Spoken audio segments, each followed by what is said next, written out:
만약 제가 여러분께 지금 전 세계를 뒤흔들고 있는 거대한 인공지능 혁명의 가장 큰 병목 현상이 그 엔비디아의 최첨단 칩 부족이나 첨단 냉각 시스템이 아니라고 말씀드린다면 어떨까요? 네, 많은 분들이 칩이나 데이터 센터 건물 자체만 생각하시죠? 맞습니다. 사실 AI 시대를 가로막는 가장 치명적인 약점은 다름 아닌 아주 투박하고 평범해 보이는 전기 콘센트에 있습니다. 전력을 제때 끌어오지 못해서 그 수십억 달러짜리 데이터 센터들이 그냥 멈춰설 위기에 처해 있거든요. 칩이 아무리 좋아도 전기가 없으면 고찰 덩어리에 불과하니까요. 그렇죠. 그래서 여러분 환영합니다. 항상 새로운 지식을 향해 안테나를 세우고 계신 여러분과 함께 오늘 이 복잡하게 얽힌 글로벌 에너지 인프라의 거대한 트래픽 잼을 해결하려는 한 기업의 이야기를 심층 탐구해보려 합니다. 네, 그리고 저는 그 거대한 퍼즐 조각들 이면에 숨겨진 경제적 메커니즘과 패턴을 해독해드릴 전문가입니다. 오늘 다룰 주제는 겉보기엔 단순한 인프라 이야기 같지만 파고들수록 기술, 지정학, 금융이 아주 치열하게 맞붙는 전쟁터와 같습니다. 와, 벌써부터 흥미진진한데요? 오늘 우리가 해부할 대상은 바로 글로벌 에너지 저장 장치, 즉 ESS 시장의 선두주자인 플루언스 에너지입니다.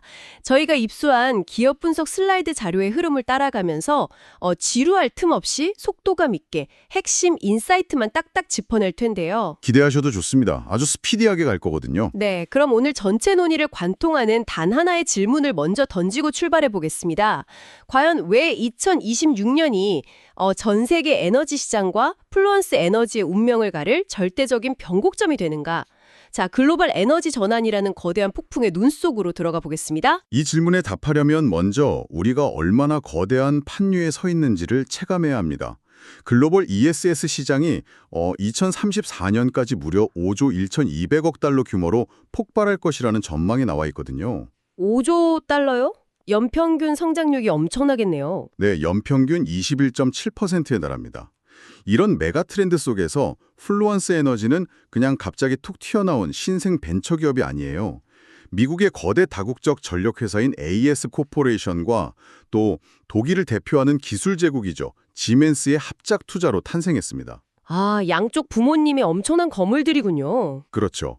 태생부터가 글로벌 전력망의 속성을 완벽하게 이해하고 있는 말 그대로 금수저 기업인 셈입니다. 출발선 자체가 완전히 다르네요. 그래서인지 그들이 내놓는 하드웨어 라인업 스케일도 압도적이더라고요. 초거대 전력망 인프라에 들어가는 그리드스택 프로 같은 경우는 컨테이너 하나에 최대 5.6메가와트시의 전력을 담아내잖아요. 맞습니다. 어마어마한 용량이죠. 거기에 태양광 패널에 딱 붙여서 효율을 극대화하는 선스택, 그리고 상업용 건물을 위한 엣지스택까지.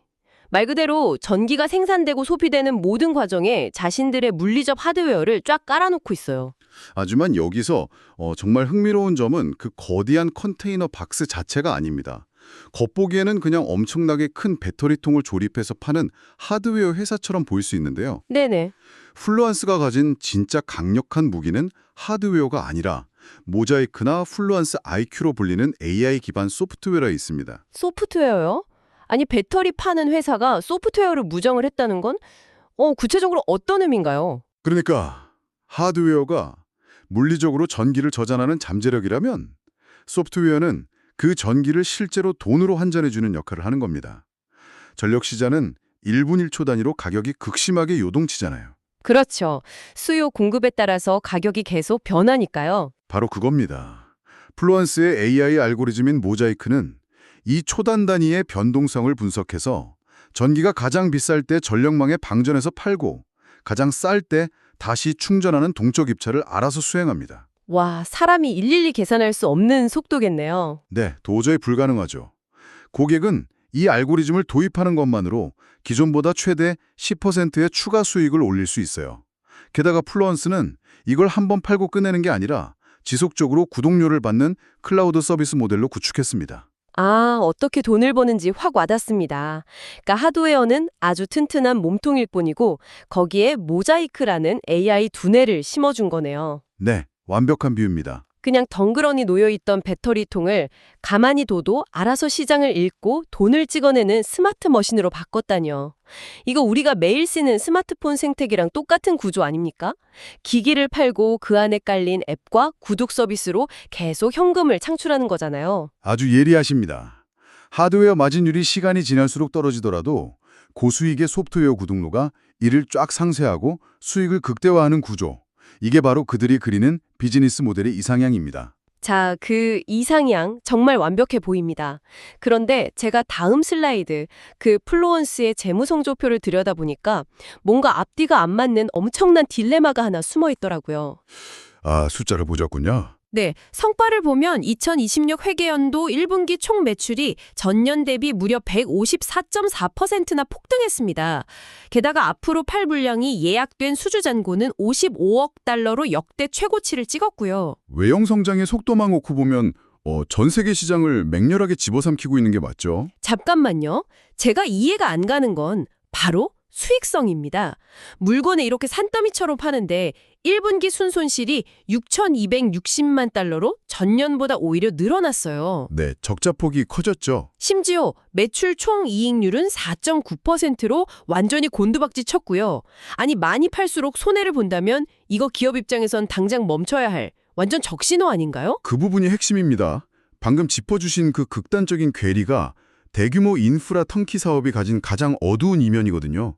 마진 압박의 진짜 이유를 해부해보면 미국 외 지역에서 진행된 단 2개의 대형 프로젝트가 원인이었습니다. 단 2곳이요? 네, 거기서 예상치 못한 2천만 달러의 원가 초과가 발생했죠. 아니 현장 2군데에서 삐끗했다고 전체 이익률이 그렇게 무너진다고요? 턴키 사업이라는 게 대체 현장에서 어떤 식으로 돌아가길래 그런가요? 턴키라는 건 설계부터 부품 조달, 시공, 최종 테스트까지 모든 과정을 한 회사가 통째로 책임지는 방식이거든요. 문제는 현장에서 통제 불가능한 변수가 너무 많다는 겁니다. 날씨 같은 거요? 맞습니다. 갑자기 기상 악화로 땅을 못 파서 일정이 2주 지연되거나 배터리 부품을 실은 배가 늦게 도착하거나 숙련된 노동자를 못 구해서 인건비가 폭등하면 어떻게 될까요? 아, 계약된 금액은 고정되어 있는데 비용만 눈덩이처럼 불어나겠네요. 그렇죠. 그 리스크를 고스란히 플루언스가 떠안게 된 겁니다. 프로젝트 실행 능력이 조금만 삐끗해도 마진이 순식간에 증발한다는 치명적인 약점을 노출한 거죠. 와, 현장의 변수 하나하나가 곧바로 회사의 피를 말리는 구조군요. 그렇다면 경영진은 이 딜레마를 대체 어떻게 수습하려고 합니까? 재밌는 건 경영진이 여전히 자신감을 보인다는 겁니다. 그 방어 논리의 핵심이 바로 아까 언급하신 55억 달러의 수주 잔고입니다. 이 규모가 워낙 압도적이라서 2026년 연간 매출 목표치인 34억 달러를 이미 100% 커버해버렸거든요. 아, 그러니까 앞으로 1년 동안 영업사원이 단 한 건의 계약도 못 따와도 이미 창고에 쌓인 주문서만으로 내년 목표 매출을 채운다는 거네요. 그렇습니다. 매출은 이미 확보된 상태니 이제부터는 현장에서 돈이 줄줄 새는 원가 관리와 공급망 통제에만 전사적으로 집중하면 흑자로 돌아설 수 있다는 명확한 계산이 서는 겁니다. 좋습니다. 이미 팔릴 물건은 쌓여 있고 남은 건 어떻게 비용을 틀어막느냐네요. 자, 여기서 여러분이 절대 놓치면 안 되는 엄청난 외부 변수가 하나 등장합니다. 네, 드디어 그 얘기가 나오는군요. 바로 지정학과 관세 폭탄입니다. 회사 내부의 원가 절감 노력만으로는 도저히 해결할 수 없는 아주 거대한 정치적 장벽이 세워지고 있잖아요. 이 부분은 글로벌 공급망 재편의 핵심이죠. 아주 객관적으로 상황을 짚어보면 2026년부터 미국 정부가 중국산 에너지 저장용 배터리에 부과하는 관세를 기존 7.5%에서 무려 25%로 폭등시킵니다. 25%요? 와, 3배 이상 뛰네요. 네, 징벌적 관세죠. 여기에 더해 해외 우려 집단, 즉 FFOC 규제가 전면 시행됩니다. 중국 자본이 들어간 부품이나 광물을 쓰면 막대한 관세를 물어야 하고 지원금 대상에서도 완전히 배제되는 가혹한 환경이 조성되는 겁니다. 아니, 아까 플루언스 이익률이 현장 변수 조금 생겼다고 4.9%로 떨어졌다고 하셨잖아요. 근데 원재료에 25% 세금을 맞으면 그건 그냥 미국에서 장사 저도라는 수준 아닌가요? 맞습니다. 게다가 그게 끝이 아니에요. 미국 인플레이션 감축법, 즉 IRA의 세부 조항이 등판합니다. 대규모 인프라 개발자들은 수익성을 맞추려면 IRA의 10% 추가세액 공제를 반드시 받아야 하거든요. 네네, 그 보너스 혜택이요. 그런데 그 보너스를 받으려면 납세자 비용 옵션이라는 가혹한 룰을 통과해야 합니다. 향후 배터리 셀의 100%를 무조건 미국산으로 채워야 혜택을 주겠다는 뜻이거든요. 2026년이 바로 이 룰이 본격 적용되는 해입니다. 자, 청취자 여러분, 바로 이 지점에서 정말 드라마틱한 전개가 나옵니다. 25% 관세 폭탄과 100% 미국산이라는 그 숨막히는 조건을 통과하기 위해 플루언스가 선택한 완벽한 방패막이가 누구냐? 네, 놀랍게도 바로 한국의 배터리 3사, 삼성 SDI, LG 에너지 솔루션, SK온입니다. 이 동맹의 스케일이 진짜 어마어마한데요. 삼성 SDI가 1조 5천억 원 규모의 계약을 맺었는데 이게 플루언스 물량이라는 분석이 지배적이고요. 네, SK온도 7.2기가와트시 규모 계약을 했죠. 맞아요. 가장 흥미로운 건 LG 에너지 솔루션입니다. 아예 미국 미시간에 있는 공장 라인을 ESS 전용 LFP 배터리 생산용으로 확 바꿔버렸어요. 여기서 그 LFP 배터리로의 전환을 꼭 짚고 넘어가야 합니다. 리튬 인산철 배터리는 기존 전기차에 쓰던 니켈이나 코발트 같은 비싼 광물을 쓰지 않거든요. 무거운 대신 훨씬 저렴하고 수명이 길고 화재 위험도 낮습니다. 아, 무거워도 땅에 고정해두니까 상관없다는 거군요. 정확합니다. ESS용으로는 완벽한 대안이죠. 플루언스와 한국 기업들이 바로 이 LFP를 중심으로 미국 내 프렌드 쇼어링 밸류 체인을 선제적으로 완성한 겁니다. 여러분, 이게 얼마나 절묘한 상황인지 제가 비유를 하나 들어볼게요. 지금 수많은 기업들이 미국 전력망 장악이라는 클럽에 들어가려고 끝도 없이 줄을 서 있습니다. 네, 근데 문 앞에는 25% 관세라는 무시무시한 기도가 떡하니 버티고 있는 거예요. 다른 경쟁사들은 관세 맞고 이익률이 박살나고 있는데 플루언스는 한국 배터리사들이라는 VIP 패스를 목에 걸고 그 기도 앞을 가볍게 프리패스하는 거나 마찬가지네요. 완벽한 비유네요. 그 프리패스 덕분에 플루언스는 가격 경쟁력을 지키면서 동시에 보조금 혜택까지 독식하는 아주 강력한 해자를 완성한 겁니다. 자, 공급망 문제를 K배터리로 뚫어냈다면 이제 남은 질문은 하나입니다. 그 많은 배터리를 대체 어디에 팔 것인가? 여기서 우리는 유틸리티를 넘어선 새로운 수요처의 등장에 주목해야 합니다. 네, 바로 AI 데이터 센터와 LDS죠. 사실 우리가 AI 전쟁하면 흔히 엔비디아 칩이나 데이터 센터 건물만 생각하잖아요. 그런데 여기서 플루언스의 배터리가 병목 현상을 뚫어줄 열쇠라는 게 도대체 무슨 의미죠? 만약 우리가 이걸 더 큰 그림과 연결해 본다면 빅테크 기업들의 타임라인이 보입니다. 지금 마이크로소프트나 구글의 가장 치명적인 고민은 전기를 전력망에서 끌어오는 거거든요. 전통적으로 발전소를 짓고 송배전망을 연결하려면 승계만 5년에서 10년이 걸립니다. 세상에 10년이요? AI 전쟁에서 10년을 대기표 뽑고 기다린다는 건 기업 입장에선 사망 선고나 다름없는데요. 바로 그 틈새에 배터리, 즉 BSS가 등판하는 겁니다. 배터리는 몇 달 만에 현장에 설치가 되거든요. 백업 전력도 공급하고 피크 시간대에 전기를 뿜어내서 과부하도 억제해줍니다. 아, 그러니까 10년 뒤가 아니라 당장 데이터 센터를 가동하게 해주는 우회로 역할을 하는 거군요. 맞습니다. 놀라운 건 아직 공식 파이프라인에 온전히 반영조차 안 된 데이터 센터 대기 물량이 무려 36기가와트시에 달한다는 사실입니다. 장부에 적지도 않은 숨겨진 대기 물량이 그 정도라고요? 와.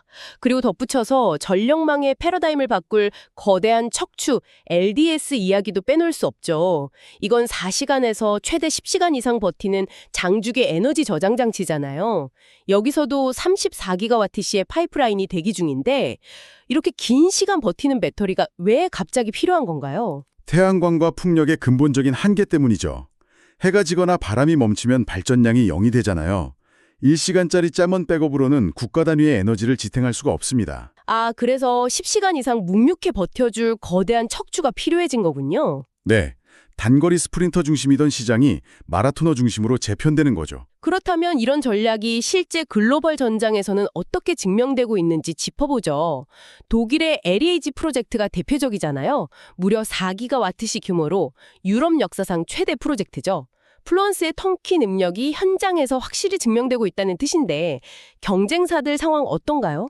글로벌 1위가 테슬라, 2위가 중국 선그로우죠. 네, 테슬라가 15%, 선그로우가 14%로 턱밑까지 추격 중입니다. 여기서 지정학이 만든 아주 재미있는 양극화 현상이 나타나는데요.